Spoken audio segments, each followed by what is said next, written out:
everyone! So for today's video ay isi-share ko po sa inyo yung aking Jersey Boat Show experience. So yearly event na po ito dito sa Jersey. So hindi ako nakapunta last year kaya sabi ko this time kailangan ko talagang puntahan at makiusisa na rin tayo kung anong meron. So sa nakikita nyo dyan guys, yung boat na yan ay galing pa yan ng Spain. Amazing, right? It's so beautiful.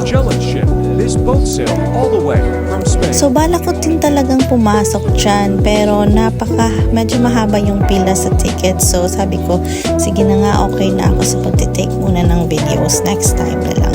Pero feel ko mukhang ang ganda sa loob kasi nga very historic. Parang yung Magellan's ship, diba? Basta amazing lang talaga. Nagagandahan ako tsaka ang ganda ng maintenance. So, yan yung full area ng event. So, hindi lang puro boats yung pinapakita nila. Meron din yung Jersey Geology. At yan na nga yung mga boats na binibenta. Ayan guys, hindi na kami pumunta dyan kasi hindi naman kami bibili ng boat. Pero, manifesting tayo, diba? So, why not? So, next time baka makabili tayo ng boat. So, yun lang. Tingin-tingin. Tsaka may mga food stalls din dyan. So, obviously, yun yung nahilan na pumunta ako guys dyan para matikman natin yung mga food. So, ayan na nga. Nakakita na ako ng target ko which is yung roast hog nila or hog roast, sorry.